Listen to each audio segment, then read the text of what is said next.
Planet Mars के बारे में हम सभी जानते हैं और हम देखते हैं कि उस पे ज़िंदगी पॉसिबल है। उसमें हवा है, पानी भी है, यानी ज़िंदगी हर तरह से पॉसिबल है। लेकिन ये प्लेनेट वक्त के साथ ख़त्म हो रहा है। इसकी एक सिटी होती है, उसका नाम जोडंगा है और जोडंगा की मिलिट्री मार्स के लोगों को मार रही है।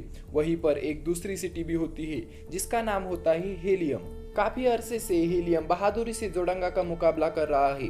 फिर एक दिन दोनों शहरों के मिलिट्री के बीच वार हो जाती है। तभी जोडंगा के किंग के पास 3 आदमी आते हैं जिनमें लीडर का नाम शांग होता है। शांग बहुत सारे पावर्स का मालिक होता है और वो उसे वेपन के तौर पर एक पावर देता है। ये पावर्स बहुत स्ट्रांग होती है। शांग किंग को कहता है कि तुम इस प्लेनेट पर राज करोगे, अगर तुमने मेरा हर कहना माना तो। किंग राजी हो जाता है। असल में शांग के पास ऐसी पावर थी जिससे वो किसी का भी रूप ले सकता था और वो किसी भी प्लेनेट पर जा आ सकता था। फिर हमें प्लेनेट अर्थ दिखाई जाता है। वहाँ हम एक आदमी को देखते हैं जिसका नाम होता है जॉन कार्टर। वो एक पोस्ट ऑफिस में जाता है और वो अपने नेफियो को एक लेटर लिखता है जिसमें वो लिखता है कि तुम जल्दी से यहाँ पर आ जाओ, मैं तुमसे मिलना चाहता हूँ। वही कोई जॉन कार्टर पर नजर रख रहा था। लेटर को पोस्ट करने के बाद जॉन कार्टर वहां से चला जाता है। जब उसके नेफियो को ये लेटर मिलता है तो वो फौरन आ जाता है अपने अंकल से मिलने के लिए। वहां आकर उसे पता चलता है कि उसके ये अंकल यानी जॉन कार्टर की डेथ हो गई है और वो उस जगह जाता है जहां पर उसके अंकल की बॉडी थी और वो एक रूम था जिसे अंदर से ही खोला जा सकता था। जॉन कार्टर का आदमी उसको बताता है कि हमने उसके बॉडी को दफन नहीं किया क्योंकि जॉन कार्टर की ये लास्ट विश थी कि उसकी बॉडी को दफन ना किया जाए बल्कि सिर्फ खुले कॉफिन में रखा जाए। वो आदमी जॉन कार्टर के नेफियो को एक डायरी देता है जो कि जॉन कार्टर की थी। वो बताता है कि जॉन कार्टर की विश थी कि इस डायरी को सिर्फ मेरा भतीजा ही पढ़ेगा, इससे शायद तुम्हारे सारे कंफ्यूजन दूर हो जाएंगे, तुम्हें तुम्हारे सारे सवालों का जवाब मिल जाएगा। उस डायरी में जॉन कार्टर ने लिखा था कि तुम उन सारी कहानियों पर बिलीव करते थे जो बचपन में मैं तुम्हें सुनाया करता था, लेकिन अब तुम बड़े हो चुके हो, इसलिए तुम मेरी इस कहानी पर बिलीव करो जो मैं तुम्हें सुनाने जा रहा हूँ। और वो उस डायरी को पढ़ना स्टार्ट करता है जिसमें लिखा था कि आज से तकरीबन 13 साल पहले मैं एक सोने की केव ढूंढ रहा था, लेकिन उसको कर्नल के लोग पकड़ लेते हैं और कैदी बना लेते हैं। असल में वो जॉन कार्टर को अपने साथ शामिल करना चाहते थे, लेकिन तभी वहाँ दुश्मनों के लोग आ जाते हैं और कर्नल के सोल्जर पर अटैक करने लगते हैं। लेकिन जॉन कार्टर और कर्नल वहाँ से भागने में कामयाब हो जाते हैं और वो जाकर एक केव में छुप जाते हैं और ये होती है सोने की केव जिसकी जॉन कार्टर को तलाश थी। वो पूरी केव सोने से भरी थी। तभी वहाँ पर एक आदमी आता है जो जॉन कार्टर पर अटैक कर देता है और उसे मारने की कोशिश भी करता है, लेकिन जॉन कार्टर उसे ही मार देता है। वो आदमी शांग का साथी था। जॉन कार्टर जब उस आदमी को मारता है तो वो आदमी अपने गले से एक डिवाइस निकालकर उसे एक्टिवेट करता है जिसमें से ब्लू लाइट निकलती है और वो बिल्कुल स्लोली बोलता है बारसू। लेकिन जॉन कार्टर वो डिवाइस उससे ले लेता है और जॉन कार्टर भी कहता है बारसू।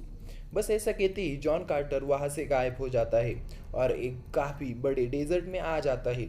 जॉन कार्टर ये नहीं जानता कि वो यहाँ कैसे आ गया और वो यहाँ आकर बड़े बड़े जंप लगा पा रहा था। असल में वो मार्स यानी बारसू पर था क्योंकि उसने बारसू जो कहा था वहाँ पर ग्रेविटी कम होने के कारण वो वहाँ पर बड़े बड़े जंप लगा पा रहा था। लेकिन वो ये बात नहीं जानता था कि वो बारसू यानी मार्स पर है। उसे इतनी बड़ी बड़ी जंप करते उस प्लेनेट के कुछ लोग देख लेते हैं। वो लोग जॉन कार्टर के पास आ जाते हैं। उस कबीले के लोग काफ़ी लंबे लंबे थे और इन्हें टार्कस कहा जाता है। वो इंसानों जैसा तो बिल्कुल नहीं लगते थे। जॉन कार्टर कहता है कि मैं वर्जीनिया से हूँ और मेरा नाम जॉन कार्टर है। तो वो लोग जॉन कार्टर का नाम वर्जीनिया समझ लेते हैं और उनका लीडर जॉन कार्टर को नहीं मारता क्योंकि वो बड़े बड़े जंप जो लगा रहा था। ये लोग जॉन कार्टर को पकड़कर अपने कबीले में लेकर जाते हैं और जिस डिवाइस के कारण जॉन कार्टर यहाँ आया था उनका लीडर वो डिवाइस भी उससे ले लेता है। आसमान में जोडंगा और हेलियम की फाइट हो रही थी। हेलियम का किंग ये बात जानता था कि जोडंगा के किंग के पास नेवी लाइट है जिसका कोई भी मुकाबला नहीं कर सकता, उसके आगे कोई नहीं टिकता। जोडंगा का किंग हेलियम के किंग से कहता है कि मैं तुम्हारी बेटी से शादी करना चाहता हूँ और अगर ऐसा हो जाएगा तो मैं वादा करता हूँ कि मैं तुम्हारी कबीले को कोई नुकसान नहीं पहुँचाऊंगा। और हीलियम का किंग इस बात पर एग्री हो जाता है कि वो अपनी बेटी की शादी जोडांगा के किंग के साथ करवा देगा। लेकिन प्रिंसेस इस शादी के लिए एग्री नहीं होती, इसलिए वो सबसे छुप कर भाग रही होती है। नीचे टार्कस का कबीला ये सब कुछ देख रहा था और वो चाहता था कि वो दोनों कबीले आपस में लड़कर मर जाए ताकि मार्स पर हम राज कर सके। भागते हुए प्रिंसेस प्लेन से गिरने वाली होती है। जॉन कार्टर ये सब कुछ दूरबीन से देख लेता है और वो अपने लंबे लंबे जंप लगाकर प्रिंसेस को बचा लेता है। जोडांगा का किंग ये देखकर नेवी लाइट से जॉन कार्टर पर अटैक करने वाला होता है। तभी शांग उसे कहता है कि ऐसा मत करो, मुझे ये आदमी चाहिए बिल्कुल सही सलामत। जोडांगा का किंग जॉन कार्टर को पकड़ने ही वाला होता है कि नीचे से टार्कस फायरिंग करने लगते हैं। इसीलिए जोडांगा के लोगों को वहां से भागना पड़ता है। टार्कस खुश हो जाते हैं कि उन्होंने जंग जीत ली। टार्कस चाहते हैं कि जॉन कार्टर उनके लिए लड़े, लेकिन वो इस बात से साफ इनकार कर देता है। टार्कस कहते हैं कि अगर तुम हमारे लिए ना लड़े तो हम इस लड़की को मार डालेंगे, यानी हीलियम की प्रिंसेस को। इसलिए जॉन कार्टर इस बात के लिए रेडी हो जाता है। प्रिंसेस जॉन कार्टर से पूछती है कि तुम इतने बड़े बड़े जंप कैसे लगाते हो। वो कहता है कि मैं इस बारे में कुछ नहीं जानता, मैं सिर्फ अपनी सोने की केव की तलाश में था। प्रिंसेस से जॉन कार्टर को यह पता चलता है कि अब वो प्लैनेट अर्थ पर नहीं है बल्कि वो प्लैनेट मार्स पर है। इस बात से जॉन कार्टर काफ़ी हैरान रह जाता है, लेकिन प्रिंसेस उस पर बिलीव नहीं करती कि क्या वो वाकई अर्थ से आया है। अब प्रिंसेस उससे पूछती है कि तुम इतने दूर से यहाँ कैसे आए। जॉन कार्टर प्रिंसेस को वो डिवाइस दिखाता है जिसके थ्रू वो यहाँ पर आया था, और वो डिवाइस अब टार्कस के लीडर के पास होता है। इसके बाद जॉन कार्टर, प्रिंसेस और एक टार्कस लेडी मिलकर एक जगह पर जाते हैं। वहां जाकर उन्हें एक हॉली रिवर के बारे में पता चलता है और वो एक दीवार भी देखते हैं जिसके जरिए जॉन कार्टर अर्थ पर वापस जा सकता था। फिर वो तीनों अपनी मंजिल के लिए आगे बढ़ जाते हैं। जर्नी के दौरान जॉन कार्टर को ये बात पता चलती है कि वो लड़की हीलियम की प्रिंसेस है जो भागकर यहाँ पर आ गई है क्योंकि वो जोडांगा के किंग से शादी करना नहीं चाहती थी। अब वो अपनी मंजिल पर पहुंच जाते हैं और वहाँ अजीबोगरीब चेंजेस होने लगते हैं। वो जॉन कार्टर की उस डिवाइस को जमीन पर लगा देते हैं जिससे यहाँ पर और बदलाव होने लगते हैं। एक प्लेनेट से दूसरे प्लेनेट जाने के लिए कुछ वर्ड्स होते हैं और उन वर्ड्स को डिवाइस के साथ ही बोलना पड़ता है। जब ये वो वर्ड्स पढ़ रहे होते हैं तब वहाँ शांग और उसके साथी आ जाते हैं। शांग अपने साथियों को ऑर्डर देता है कि प्रिंसेस और जॉन कार्टर दोनों को पकड़ लो। प्रिंसेस को पकड़कर वापस हेलियम भेज दिया जाता है और साथ साथ जॉन कार्टर को भी पकड़ लिया जाता है और उनकी तीसरी साथी यानी वो टार्कस लेडी थी जो उनके साथ आई थी वो वही कहीं छुप जाती है। इसी वजह से वो बच जाती है। महल में प्रिंसेस जॉन कार्टर को बुलवाती है। जॉन कार्टर ये जानकर हैरान रह जाता है कि प्रिंसेस अब जोडांगा के किंग से शादी कर रही है। इसीलिए वो प्रिंसेस से पूछता है कि तुम ऐसा क्यों कर रही हो।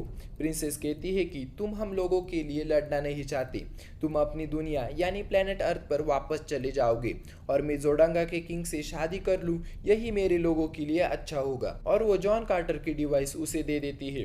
अब प्रिंसेस भी वो वर्ड जानती थी जिसके जरिए वो वापस अर्थ पर आ सकता था। प्रिंसेस जॉन कार्टर के हाथ पर वो डिवाइस रखती है और उसे कहती है कि तुम भी मेरे साथ ये वर्ड बोलो। जॉन कार्टर ऐसा ही करता है और वो भी वो वर्ड बोलता है, लेकिन जॉन कार्टर आखिरी का वर्ड नहीं बोलता। असल में वो वापस जमीन पर नहीं जाना चाहता था क्योंकि अब वो दोनों एक दूसरे को लाइक करने लगे थे। डोर ओपन होता है और वहां पर जोडांगा का किंग आ जाता है। वो जॉन कार्टर को वहां पर नहीं देख पाता क्योंकि जॉन कार्टर पहले ही जंप लगाकर ऊपर चला गया था।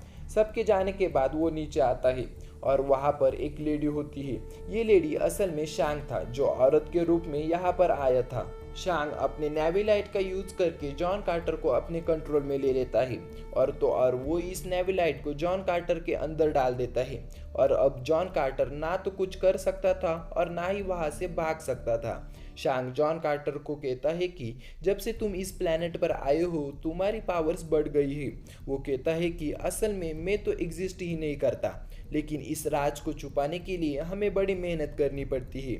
शांग एक लेडी के रूप में जॉन कार्टर को वहां पर लेके जाता है जहां पर प्रिंसेस और किंग की शादी हो रही थी। आज रात इनकी शादी की सारी रस्में भी हुई थी। शान कहता है कि प्रिंसेस बहुत इंटेलिजेंट है क्योंकि उसने नेविलाइट की जगह और उसकी रियलिटी भी ढूंढ ली है। आज रात जब दो चांद आसमान में मिल जाएंगे तो हर उस पर्सन को मार दिया जाएगा जो नेविलाइट की रियलिटी जानते हैं। असल में दो चांद मिलने पर उनकी शादी की रस्म की जाने वाली थी। जॉन कार्टर उससे पूछता है कि आखिर ये सब करने के पीछे तुम्हारा मकसद क्या है, तुम ऐसा क्यों कर रहे हो, तुम ऐसे जाकर भी प्रिंसेस को मार सकते हो। शांग कहता है कि ऐसे गेम हम पिछले काफ़ी अरसों से खेलते आ रहे हैं, तब से जब ये प्लैनेट आबाद भी नहीं हुआ था, और ऐसा हम तब तक करते रहेंगे जब तक हम प्लैनेट अर्थ को भी डिस्ट्रॉय ना कर दें। उसका मतलब ये था कि इस प्लैनेट को डिस्ट्रॉय करने के बाद वो प्लैनेट अर्थ को भी डिस्ट्रॉय कर देंगे, और ये इनका मिशन है, एक के बाद दूसरे प्लैनेट को डिस्ट्रॉय करना। और ये नेविलाइट हम उसी को देते हैं जो बेवकूफ़ हो और अमीर भी, और जोडांगा का किंग ऐसा ही है, अमीर भी और बेवकूफ़ भी। शांग कहता है कि हम खास मकसद के लिए बनाए गए हैं, लोगों से उनकी ही दुनिया डिस्ट्रॉय करवाते हैं और इसी वजह से हमें ताकत भी मिलती है। शांग जॉन कार्टर को कहीं और ट्रांसफ़र कर रहा होता है, तभी जॉन कार्टर का वफादार डॉग वहां आ जाता है और वो शांग के हाथ पर काट लेता है, जहां पर उसने नेविलाइट वाली डिवाइस लगवाई थी जिसकी मदद से जॉन कार्टर को अपने कंट्रोल में किया हुआ था। डिवाइस हटते ही जॉन कार्टर उसके कंट्रोल से बाहर आ जाता है और जॉन कार्टर वहां से उन्हीं के एक स्पेसशिप में बैठकर वहां से भाग जाता है, लेकिन वो लोग उसका पीछा करते हैं। जॉन कार्टर की तीसरी साथी यानी वो टार्कस फीमेल वो एक डेजर्ट में होती है और वो उस एयरक्राफ्ट पर गोली चलाती है जो जॉन कार्टर का पीछा कर रहा होता है। जॉन कार्टर का एयरक्राफ्ट भी वहां पर क्रैश हो जाता है। जॉन कार्टर कहता है कि मुझे प्रिंसेस को बचाने के लिए पूरी फौज चाहिए। जॉन कार्टर फिर टार्कस के पास जाता है और जब वो वहां पर पहुंचता है तो उसे कैदी बना दिया जाता है, क्योंकि जो टार्कस का पुराना किंग था उसे भी अब कैदी बनाया होता है और दूसरा एक टार्कस धोखा देकर उसकी जगह खुद किंग बन गया होता है और वो जॉन कार्टर को नापसंद करता था और उसे मारना चाहता था। लेकिन पुराने टार्कस किंग को जॉन कार्टर पर बिलीव होता है कि वो उसकी रिस्पेक्ट वापस दिलवा सकता है।